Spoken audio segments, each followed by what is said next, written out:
Shalom, shalom, shalom a todos que están mirando. Le habla Rabino Moshe Otero de los Caminos de Israel. Y aquí en esta mañana, tomando este tiempo de mi break para continuar nuestro estudio del libro de Shoftim. No voy a tomar mucho tiempo, pero simplemente recordarles que seas parte de los Caminos de Israel. Lo puedes hacer sencillamente entrando a nuestro grupo, bajando la aplicación, llenándolo, enviándolos con una foto, porque con eso le vamos a enviar un carnet de membresía. Bueno, y también es muy importante de apoyar. Hay una cosa que dice, porque Avot, los dichos de los padres, Ein Kemach Ein Torah, sin pan, sin flor, no hay Torah.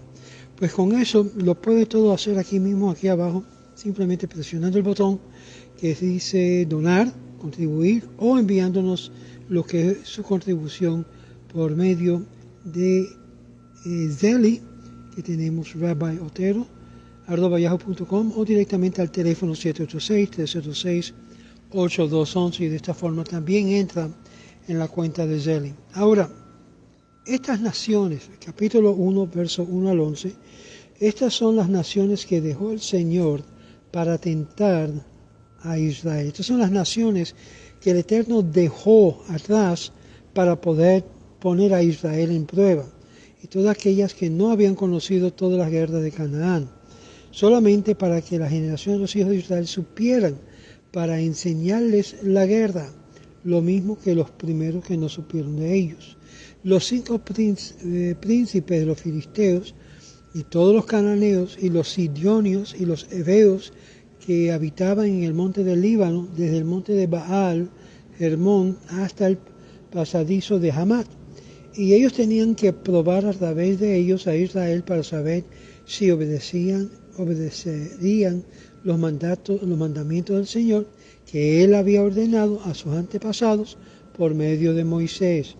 Y habitaban los hijos de Israel entre los cananeos, entre los hiteos, los amorreos, los fereceos, los hiveos y los jebuseos, y tomaron para sí sus hijas y por esposas, y dieron sus propias hijas y hijos, y sirvieron a sus dioses. Y los hijos de Israel hicieron lo que no agradó al Señor, y se olvidaron del Señor su Dios, y sirvieron a los Baales y los Aserot. Y la ira del Señor se encendió en contra de Israel, y los entregó en manos de Cusán Risataim, rey de Amram Naharaim, y sirvieron los hijos de Israel a Cusán y Risataim 8 años.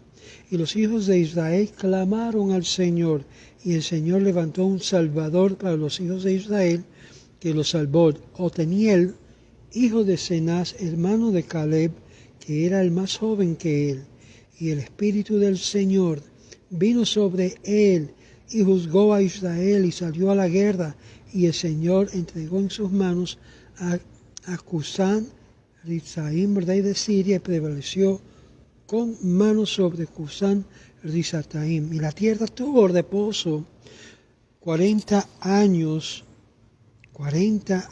y luego murió Otoniel, hijo de Cenaz. Ahí vamos a parar porque vemos esta repetición de cada juez y cada situación que pasó el pueblo de Israel a mano de las naciones que el Eterno dejó ahí con el fin de probarlo. Es decir, y esto lo dice claramente, que a través de estas pruebas Israel fue probado de una generación a otra que no conocieron los milagros que se mostró en las batallas con Canaán, ni tampoco los grandes hechos, y por lo tanto ellos se rebelaron contra el Todopoderoso, y así el Todopoderoso le iba a enseñar la lección de lo que cuesta rebelarse contra Dios. Solo que ellos conocían justamente solo lo que estaba permitido mantener y explicar en la generación futura, que los hijos de Israel había causado pecados sin causa, y por esto fue requerido que tenían que estudiar la guerra. La razón por qué tenían que estudiar la guerra, porque era una de las faltas que el pueblo poseía en no expulsar a los enemigos de su terreno. Entonces para enseñarle tenía que ir y aprender guerra, y por lo tanto no era conocido de esto, y las batallas y las tácticas que no lo necesitaban, las previas generaciones no necesitaban la guerra porque el Eterno había batallado y luchado y ganado las batallas que necesitaban ganar.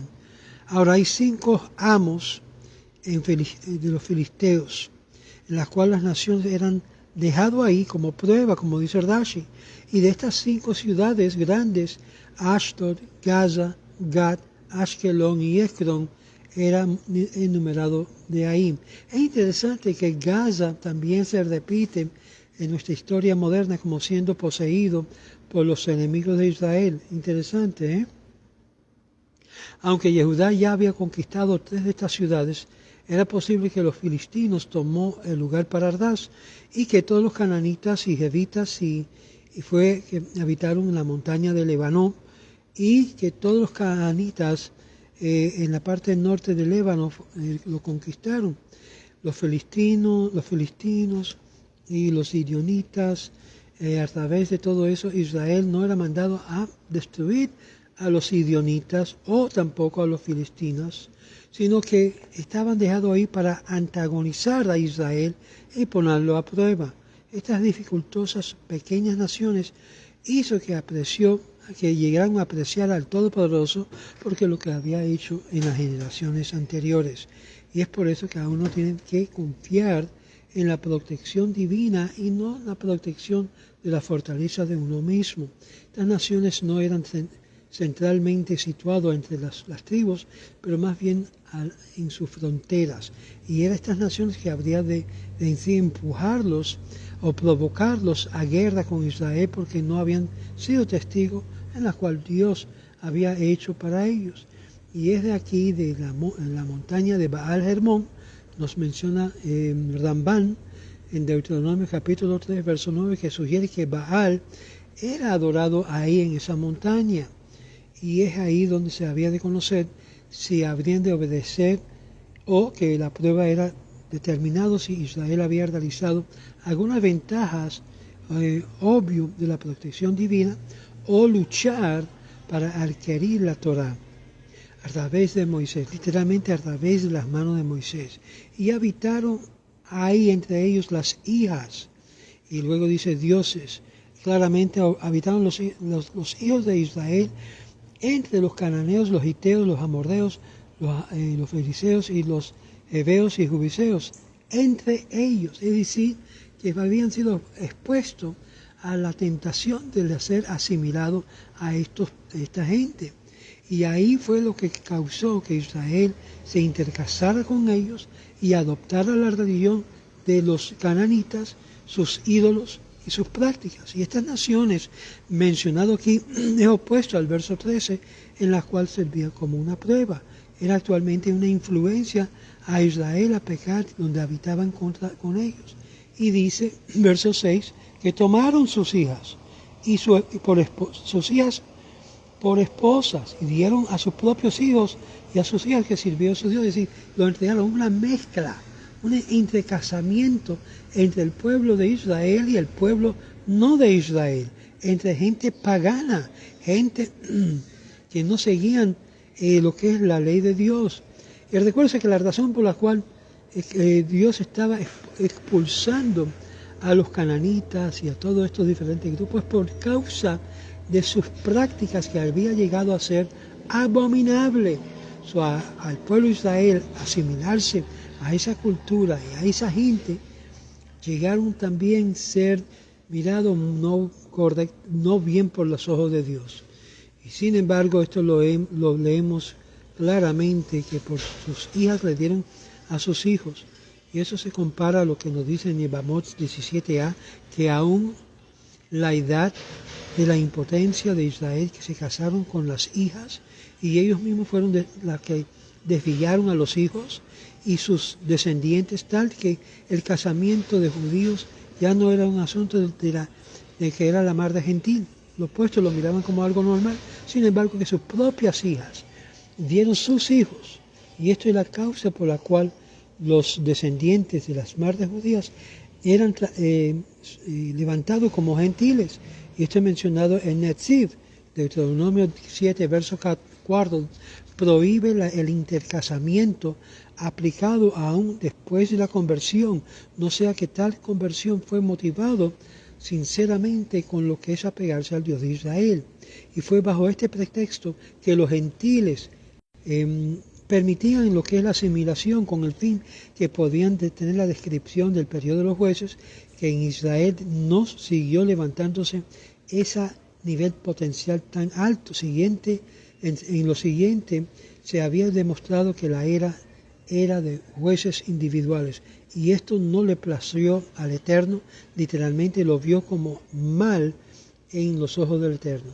Hicieron lo que les complacía y se olvidaron del Señor, en la cual sirvieron los Baalim, y este fue entre los primeros pecados que habían cometido en secreto, la cual Dios era testigo, y subsecuentemente habían adorado a dioses paganos como en Asherot, los árboles que hoy en día también se prohíbe, como los árboles de Navidad, que también se adoraba trayendo presentes debajo del árbol, y todas esas prácticas que ellos se habían dejado de llevar por estas mujeres y hombres no judíos que habían practicado esto por años. ¿Qué mal hay de estas prácticas? Pues al Eterno no le gustaba en lo nada. Los Cushan y los Rishtaim por 8 años estaban bajo servidumbre y adoraban, dice acá claramente, a sus dioses. Verso 9.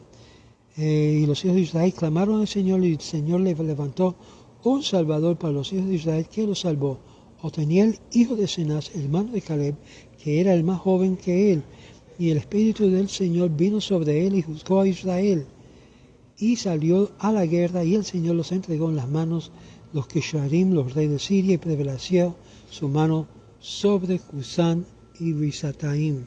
Claramente el Espíritu del Señor le apodera con ese espíritu de profecía, en la cual fue antes del Señor. El rabino Kimchi sugiere que esto se refiere a la fortaleza adicional que fue involucrado en lo que es el asunto de guerra. Y es aquí que el Targum Yonatán rinde esta referencia a Gedeón, capítulo 6, verso 34, a Yeftá, capítulo 11, verso 29, y recibe sabiduría de los jueces con el fin de animarlos a la guerra, es decir, no desanimarlos. Lo opuesto, le dio coraje, y el Espíritu del Señor vino sobre él. Rabino Tajuma expone que esto contempla lo que es el Santísimo. Bendito sea él que le dijo a Moisés en Egipto: yo ciertamente he visto, Re'e, que es la parashá de esta semana, Re'e ro'iti, la opresión de mi pueblo, he visto lo que es la opresión de mi pueblo, lo que es la depresión de mi pueblo. Y por esta expresión de ver, el Todopoderoso dijo a él: he visto los que están destinados a ser desviados por la adoración de la vaca de oro. Sin embargo, yo he visto la opresión de mi pueblo, en la cual, por lo tanto, los salvaré. Y por lo tanto, Otoniel, la cual era inocente o culpable, tenía que salvarlos. Como dice en Shemot 20, en el Éxodo 20, Esther daba fe que la conducta está basada en el atributo del juicio de Dios según lo que estaba presente en el futuro y su futura obra. Y es por esto que aquí vemos que él, Otoniel, juzgó a Israel y lo libró de sus manos y fue elevado espiritualmente, pudo tener la capacidad de ser victorioso, y el Señor lo redimió de las manos prevaleciendo. Esta redundancia muestra que la victoria sobre la nación fue múltiples veces, nos menciona Abravanel, y que su mano prevaleció a los Cushan y los Rishtaim, en la cual no mataron a Cushan por causa que Cushan era Labán, y eso lo vemos en Talmud Sanhedrin 105, y no quiso ser ingrato por tal hospitalidad que le mostró a Jacob durante su vida. Solamente era descendiente de Labán. El Talmud también explica que la palabra Rishatim es dual. Risha alude a dos tipos de mal: el que persiguió a Jacob y que oprimió a Israel durante el periodo de los jueces. El rabino Kimchi cita una fuente de esta referencia a los dos diferentes males que emanó de Aram, que asume que es de la vecindad Siria moderna, Balaam y Cushán.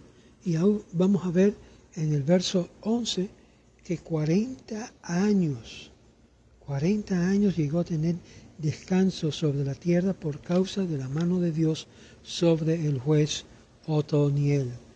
Vamos a tratar más sobre este tema y así seguir con el estudio en el capítulo 3. Shalom.